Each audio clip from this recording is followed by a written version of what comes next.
Welcome back, my students. I'm Ellie at English Fun Zone, and today I have some more Eggcorns for you. Remember that sometimes a word that sounds like the right word and feels like the right word isn't actually the right word. That's an Eggcorn. And today I want to show you a few more of these since there are several in the English language, and I think it's useful for you to know what you might hear and what the right words are. Here's the first one. Phase versus phase. This is called a homophone. These are two words. They're spelled differently and have different meanings, but they sound the same. The word phase is usually used when talking about periods of time or stages.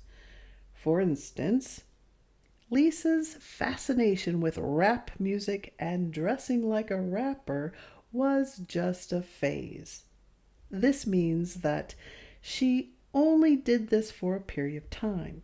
Now, it doesn't say for how long of a period, but the word phase means that it didn't last.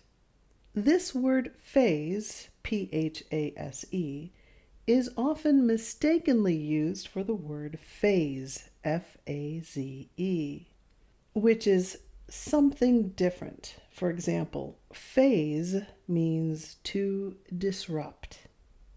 Lisa's family wasn't fazed by the way she dressed. This means that her family wasn't surprised by what she was wearing. It didn't disrupt their view of her or their opinion of her. They just realized it was a phase that she was going through. Be careful. Let's look at another one. A common Eggcorn is the use of 360 and 180.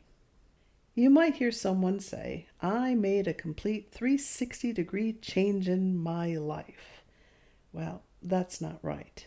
It should be, I made a complete 180-degree change in my life. Now, we don't need to say degree. People say they've made a complete 360-degree change in their life to imply that they've completely changed from the way they used to be. However, 360 degrees is a full circle, and you're back to where you began. What people mean to say is that they made a 180-degree change, making a complete opposite change of whatever they're trying to change. For example, Bob used to be unemployed and homeless, but he's done a complete 180, and now he works with animals. Notice that I don't need to say the word degree. I think most people will say 180, unless they say it wrong and they use that Eggcorn 360. Just remember that if you're going to make a change, you're going to say, I did a 180. Here's the next one. Scotch-free and Scott, S-C-O-T, free are incorrect. It's scot-free, one T and a hyphen. It means completely free from obligation, harm, or penalty. For example, Todd thought he was scot-free when he stole the money, but he ended up in jail after his friend called the police. Scot-free. He got off scot-free. He didn't get off scot-free. This next one is more of a pronunciation issue. Memento, not momento. Do you hear the difference? Memento, not momento. Let's look at the correct way to pronounce this word. Memento, memento, memento. This is a memento. Memento. This is a memento. Memento isn't a word. And memento is a keepsake, something you keep to remind you of a special event or a person. It could be something like a souvenir that you bought on vacation. For example, this is a memento of our trip to Cancun. Memento. Now, this next one, I'm sure you have heard, maybe have even used. It's espresso, not espresso. And I know a lot of native speakers will say espresso, and that's wrong. You know that's wrong if you drink espresso. You know this word because it's commonly used, especially in Europe. I'm sure those of you who work at coffee shops have people order espressos as well. But remember, there's no such drink and there is no such word as espresso. The correct pronunciation is espresso. Let's look at it. Espresso. Espresso. I'd like an espresso. I'd like an espresso.